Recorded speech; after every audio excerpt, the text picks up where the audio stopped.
श्री शिवाय नमस्तुभ्यं. हर हर महादेव. नमस्कार मैत्रिणींनो, स्वागत आहे तुमचे सर्वांचे आपल्या आध्यात्मिक शिवपुराण या चॅनलवरती. देवादिदेव महादेव म्हणजेच नाथांचे नाथ भोलेनाथ यांच्या कृपेने तुमच्या सर्व चांगली इच्छा पूर्ण हो. चला तर मग आपल्या आजच्या नवीन व्हिडिओला सुरुवात करूयात. आज आपण शिवपुराण स्कंद पुराणामधील लिंग पुराणात असे विशेष असे म्हटले आहे की या 3 ठिकाणाचे भस्म भगवान शिवशंकराला समर्पित केल्याने आपल्या घरामध्ये धन दौलत सुख समृद्धी प्रत्येक संकटातून निवारण मिळणार आहे. शिवपुराण, स्कंदपुराण, विष्णुपुराण, लिंग पुराणात या पौराणिक आध्यात्मिक कथामध्ये असे म्हटले आहे.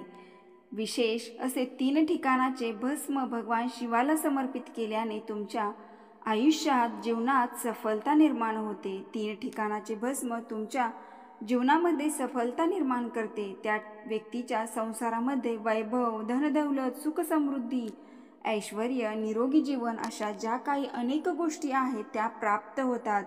कुठल्या 3 ठिकाणाचे भस्म तयार करून भगवान शिवशंकराला समर्पित केल्याने आपल्या आयुष्यात सफलता मिळते तेच आज आपण पाहणार आहोत. पुढे जाण्या अगोदर आपल्या चॅनलला लाईक, शेअर आणि सबस्क्राईब करून कमेंट बॉक्समध्ये हर हर महादेव, महाकालेश्वर प्रसन्न टाईप करा आणि लाईक करा. नंबर 1. पहिल्या भस्माचे ठिकाण म्हणजे एखाद्या ठिकाणी खूप मोठा यज्ञ चालू आहे. त्या यज्ञामध्ये एक आपल्याला नारळ घ्यायचा आहे आणि त्याला लाल दोरा गुंडाळून त्या यज्ञामध्ये तो समर्पित करावा आणि पूर्ण त्याचा भाग जळाल्यानंतर तो काढून घेऊन एका कपड्यावरती तो घासून राख तयार करून घ्यावी, भस्म तयार करून घ्यावा आणि त्याला 3-4 वेळा चाळून घ्यावे. मग तो खरा झाला भस्म. तो भस्म शिवरात्रीच्या रात्री 12 ते 1 या कालावधीमध्ये भगवान शिवशंकराला समर्पित करून तोच भस्म उचलून त्यामध्ये शुद्ध गाईचे तूप मिक्स करून आपल्या मस्तकाला लावून तिलक लावून महत्त्वाच्या कामासाठी, मग ते कुठलेही काम असो, कुठल्याही कामासाठी जात असेल तर त्याच्या आयुष्यामध्ये जीवनामध्ये हार होऊच शकत नाही, विजय मिळतच राहतो. त्याच्या आयुष्यात सफलता निर्माण होते. शिवपुराण कथा सांगत आहे, कुणाजवळ हात जोडू नका, फक्त माझ्या भोलेबाबाजवळ हात श्रद्धेने आणि विश्वासाने जोडा.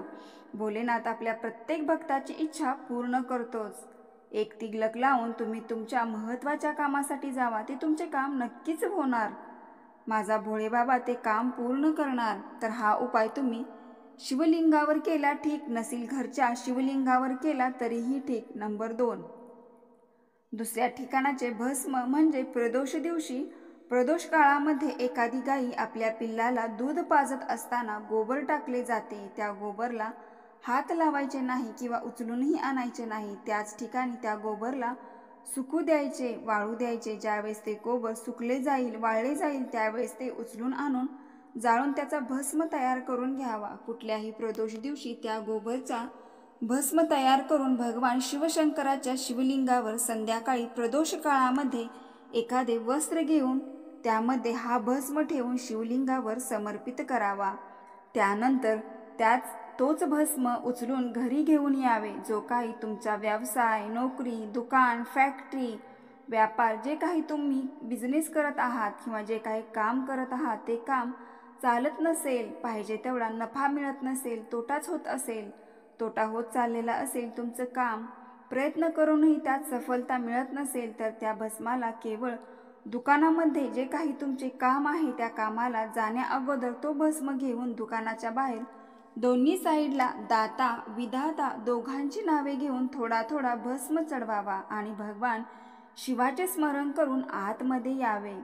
त्या भस्मात एवढे शक्ती आहे, प्रमाण आहे, एवढी ताकद आहे की कितीही काम तुमचं खचलेलं असो, ठप्प झालेलं असो, तर एवढ्या छोट्याशा उपायाने आणि भस्माने ते तुमचं काम सफल होईल. तुमच्या बिझनेसमध्ये, कामामध्ये नफा फायदा होईल. आता 3 नंबरला शिवपुराणामध्ये भस्माचे महत्त्व आहे. तसेच विष्णू पुराणामध्ये सुद्धा तुळशीचे विशेष असे महत्त्व आहे. जगामध्ये असं कोणतं चंदन आहे की ते चंदन भगवान यांना लावल्याने कार्तिक महिन्यामध्ये साक्षात भगवान विष्णू, श्रीराम, श्रीकृष्ण एकदा आपल्या गळ्याला मिठी मारून जातात आपल्याला प्रसन्न होतात असे म्हटले जाते, तर ते कोणते चंदन? हरिचंदन. हरिचंदन कार्तिक महिन्यामध्ये हरिचंदन लावल्याने या देवांचा आशीर्वाद मिळतो. हरिचंदन कसे बनते? तर ज्यावेळेस तुलसी सुकली जाते, त्या सुकलेल्या तुळशीचे जे बूड असते, जड असतं, ते धुवून घेऊन जे सहाणं आहे त्या सहाणावरती घासून त्याचे चंदन बनवले जाते आणि त्यामध्ये थोडेसे कुंकू टाकून हे हरिचंदन बनवले जाते. तर श्रावण कार्तिक महिन्यामध्ये या हरिचंदनाने भगवान श्री हरी विष्णू यांना टिळक लावला जातो आणि आपल्याही मस्तकावर त्या भगवान श्री हरी विष्णूच्या तिलक लावण्याने असे म्हटले जाते की श्रीहरी आपल्या घरी प्रवेश करतात, आपल्याला प्रसन्न होतात, आपल्या घरामध्ये निवासस्थान करतात. नंबर 4, श्रावण कार्तिक महिन्यामध्ये सुकलेल्या तुळशीचा छोटासा जड घेऊन त्याला तुपामध्ये भिजवून जे निरांजन असते ते तुपाने पूर्ण भरले जावे. हे तुपाचे जड म्हणजे तुळशीचे जड भगवान श्रीहरी यांच्या मंदिरामध्ये किंवा श्रीरामकृष्ण महादेव यांच्या मंदिरामध्ये तुळशीच्या लाकडाचा दिवा प्रज्वलित केला जातो. त्याची मनोकामना इच्छा 3 महिन्याच्या आत पूर्ण होऊन जाते. कार्तिक महिन्यामध्ये त्या तुळशीचे एवढे महत्त्व आहे. भगवान आणि तुलसी यांचे खूप महत्त्व आहे. आता आपण 2 प्रकाराचे भस्म कसे प्रज्वलित करायचे, कसे चढवायचे हे पाहिले. आता 3 नंबरचे भस्म म्हणजे एखाद्या ठिकाणी एखाद्या मूर्तीचे प्राणप्रतिष्ठापन होत असेल, विशेष मूर्तीचे प्राणप्रतिष्ठापन होत असेल, त्यावेळेस तिथे यज्ञ होत असेल, यज्ञ चालू असेल, पूर्ण यज्ञ झाल्यानंतर शांत झाल्यानंतर त्या यज्ञामध्ये एक वस्त्र समर्पित केले जाते, लाल वस्त्र समर्पित केले जाते. त्या वस्त्राला तुपामध्ये भिजवून यज्ञावरती अग्निदेवतेला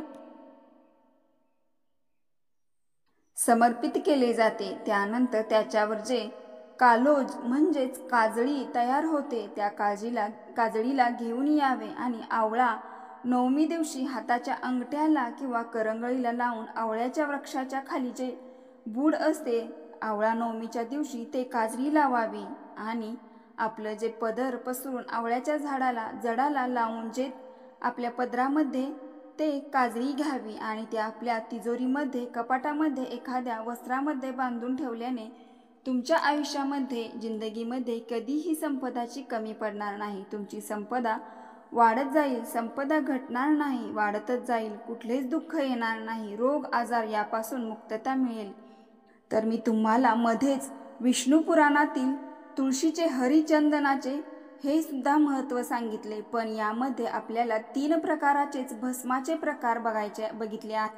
पहिला भस्म म्हणजे नारळाची आहुती देऊन ते तयार केलेले भस्म आणि दुसरं भस्म म्हणजे गाईच्या गोबरपासून तयार केलेला भस्म आणि तिसरा भस्म म्हणजे जिथे मूर्ती स्थापित केली जाते, प्राणप्रतिष्ठा निर्माण केली जाते, तिथले ते भस्म तयार केलेले. अशा प्रकारचे 3च भस्माच्या आहुत्या, यापैकी कुठल्याही एका भस्माची तुम्ही आहुती भस्म भगवान शिवशंकराला लावून त्याचा तिलक तयार करून घ्यावा.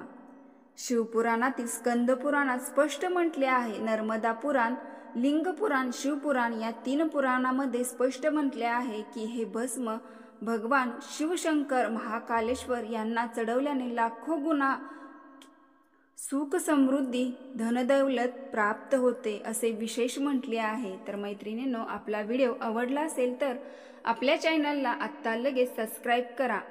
हर हर महादेव. ओम नमः शिवाय. धन्यवाद.